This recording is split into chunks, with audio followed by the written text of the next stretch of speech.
everybody, it's Amy Graham, the Badass Valkyrie, and this is the Finding 52 focus for the week of Monday, September 21st. This is the 39th week of 2020, and the focus for this week is being prepared in the face of chaos. Unfortunately, I am falling more to the side of chaos than to the side of being prepared. This is a case of do as I say, not as I do.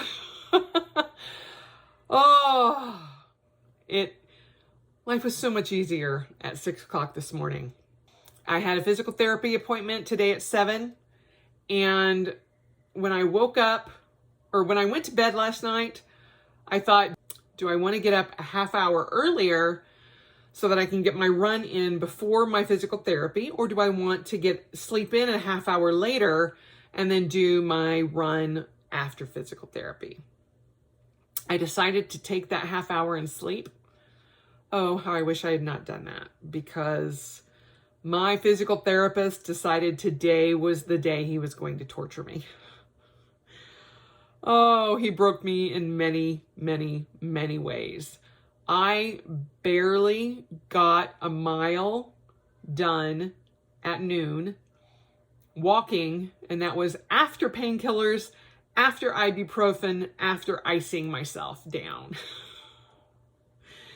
I was hurting. So I wish in hindsight that I had got up a half hour earlier. I wanted to take a couple of pages out of a couple of different reference points, one being the Daily Stoic, which I love. And that, today it actually fell on what I was talking about, which is maintain composure, maintain control. It sort of falls into that as far as being prepared in the face of chaos. Also, I would like to take a page from the sadly late Notorious RBG, Ruth Bader Ginsburg, and one of her favorite quotes, my favorite quotes of her is, fight for the things that you care about, but do it in a way that will lead others to join you. Now, some of you may be going, why does that have to do with being prepared in the face of chaos? Well, if anything, it means don't be too quick to jump to I dissent, and do it in a way that you can highlight your opponent's opinion in a positive light. Oh, I cannot tell you how many times I've been faced with chaos, arguments, differing opinions that have spun me up to a point where there would have been absolutely no chance that I was going to bring others to my side of the story. And unfortunately, I feel like with Justice Ginsburg's passing, that there is going to be a lot of chaos in the coming months. And I think that's going to happen from all sides.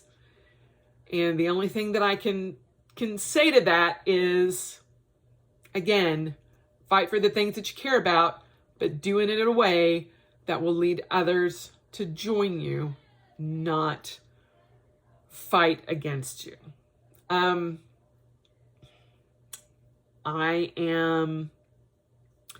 I wish I could tell you that I'm good at this. I am not. There is a reason that my default is violence. And that I would rather fight my way out of a crowd than try to lead the crowd with my words. Yeah, it's easier for me to pick up a sword than it is to pick up, calm, collective, thought out words. And a lot of times when I am faced with chaos, whether it be at work, at an event, at, a situation that needs my immediate attention, working out, choosing to go into, physical therapy, thinking that I was going to be fine, and then coming out the other end in a lot of pain, I get spun up. And that's the nicest term I can pinpoint.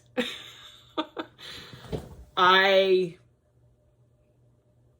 sometimes mouth off.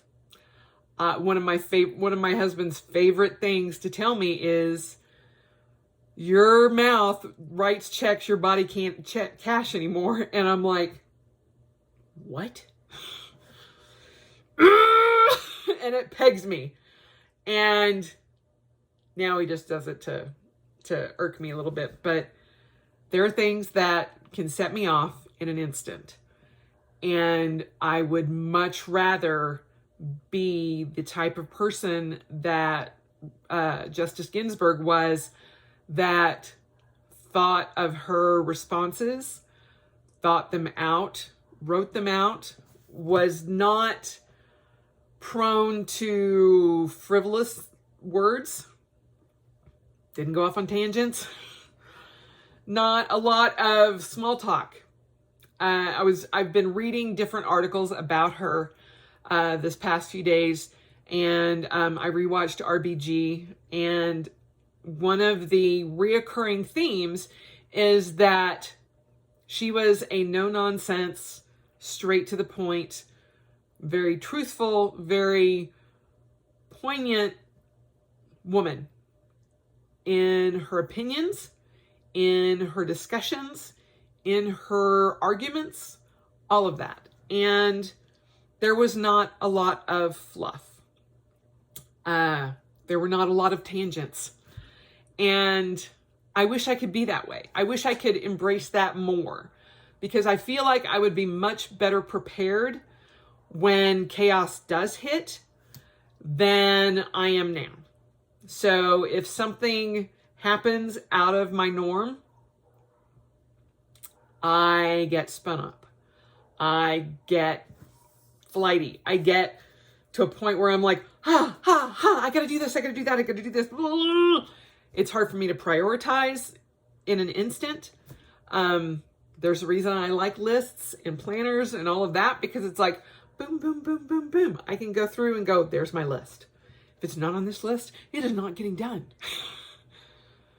What's hard to understand about a list? Well, sometimes that list goes right out the window, just like it did this morning after 7 o'clock, when I walk out of my physical therapy and I can barely move. Yeah, that created a lot of issues for me today. 1, I have been in pain all day. 2, I had to take time to ice my back. I had to take time to ice my hip. I had to take painkillers. I had to be able to function. And I don't do well on painkillers and ibuprofen and all of that.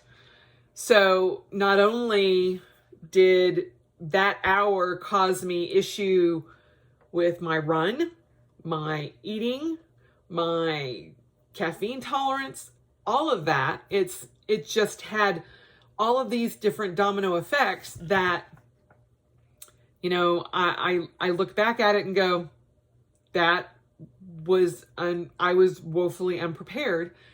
And had I addressed the issue immediately, instead of going, okay, this is going to hurt, and then letting that just dig and dig and dig and dig the first couple of hours of the morning, I would have been a much more pleasant person to be around. I would have gotten through the day a lot better. I would have had a lot less stress that I put on myself because I was hangry. I was in pain. I was not dealing with everything that got thrown at me at the last minute.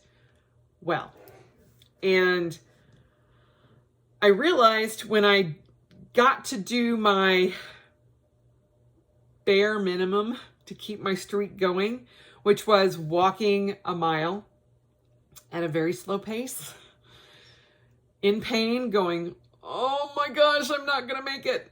And literally, I told my husband, I may have to have you come pick me up halfway through. And he's downstairs on calls. And he's like, I'm like, I'll be less than half a mile away. It would take you like 4 minutes to get me and come back. He's like, yeah, let's try not to do that. And I'm like, I know, I just want you to be aware that I might have to do it. And he's like, then don't go on the run. And I'm like, that is not an option. Failure was not an option. I'm like, I am not giving up my 153-day streak because of a freaking painful physical therapy moment. So that might have been a decision that was probably not the wisest, but again, trying to do the best that you can in the face of chaos and maintaining composure and maintaining control. Doing everything with a smile. Now, it's much easier for me to do that when I'm in the middle of an event where I have no choice. It's like, hey, the kitchen blew up. We don't have food. I'm like, everything will be fine. I know we're good. Don't worry. We're okay. Then I go into the kitchen and have a heart attack. That I am fairly good at because I don't want to create chaos for other people, except maybe the people that caused the kitchen to blow up. They will pay dearly. But I usually always have options in the back of my head if something goes wrong. What I don't have in the back of my head is when pain is involved, when something that I can't control happens that causes pain. There's that. And when there is something that I have to give up, like my 153 days in a row streak. I was not going to give that up. I told my husband, I said, I don't care if I have to do that mile on my hands and knees. I will do it because I'm not giving that up. Would the smartest thing have been going, okay, you had a very painful physical therapy session. Is it wise to go run a mile? No. That I understood. And there's that small little factor, the fact that I could not even force my body to run if I had wanted it to. I'm like, unless there's somebody chasing me with a big knife, and it better be big, no running is happening at all. There was a little part of me that was like, no, we can do that. Until I got 100 feet into my walk, and I'm like, nope, that's not happening. Not at all. I knew that there was a very small window that I had before all the school kids got out. And I'm like, I got to get this done during this window. And then, of course, my boss calls and says that she has an emergency. And so that small window that I had got even smaller. So I literally had 20 minutes to do a mile. I got it done in 16 minutes and 28 seconds, much to my detriment, but it's done. Yes, I had to take extra, pain medication to fix that out. Was it the wisest idea? No. Was it a plan that I had that I could adapt? Somewhat. So being prepared is to a point, something that you can do.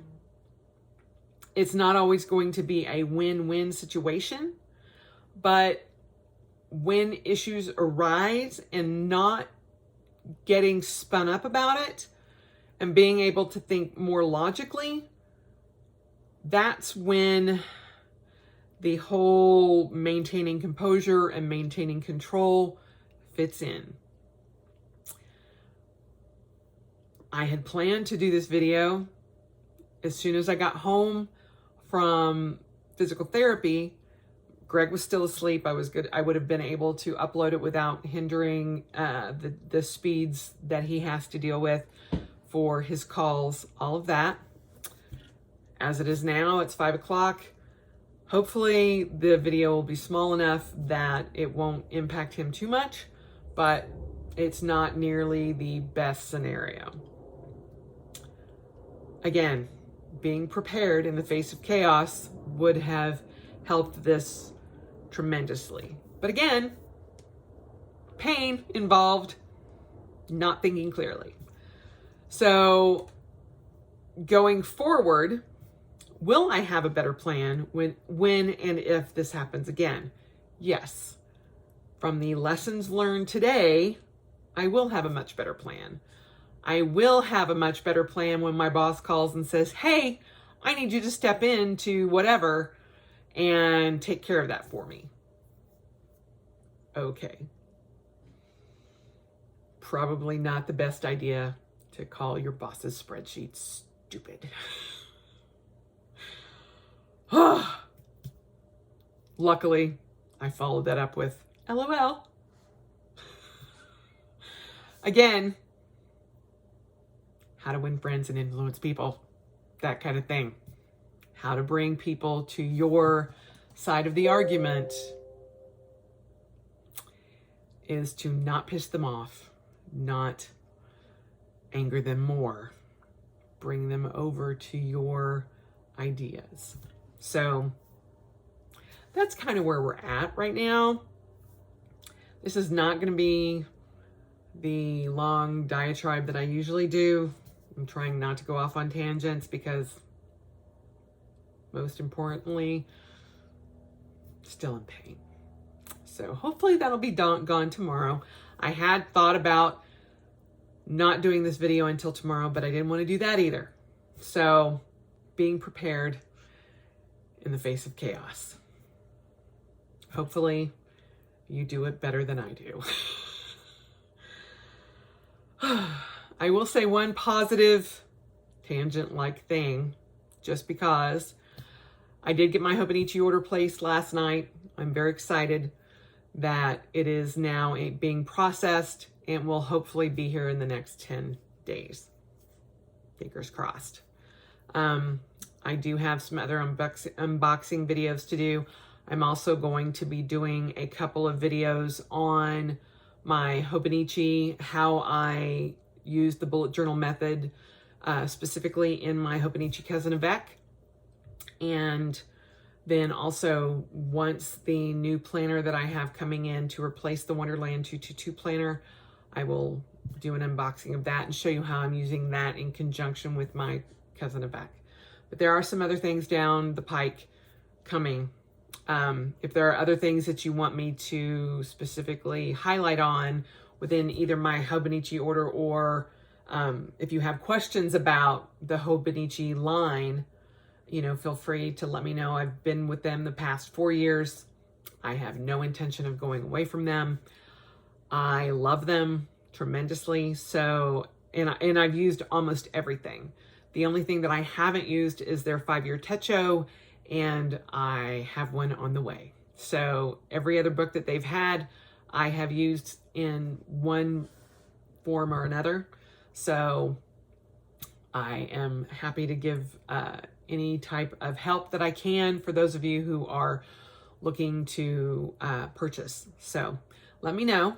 And if you have strategies, I wanted to say strategos, and I'm like, wait a minute, no, that's a game. If you have strategies of how to maintain calm in the face of chaos and being prepared in the face of chaos? Let me know down below, because I am not great at this. And this is going to be a chaotic week. And that is why this is going to be one of the focuses for this week for me, is to not get spun up, to not panic, and to try to maintain calm. Unfortunately, today was not that day. So, being prepared in the face of chaos. That is the focus for this week. And any suggestions you have, I would be happy to hear them.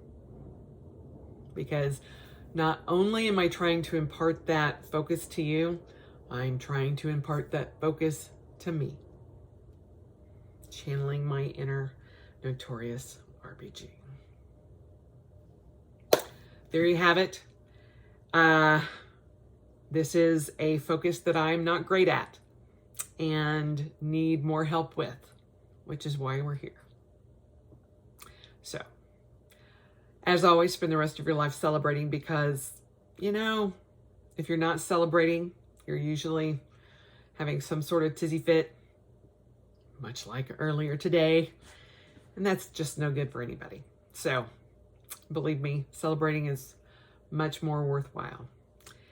And I am now going to go ice my back. I hope you guys have a great day, and I will talk to you soon.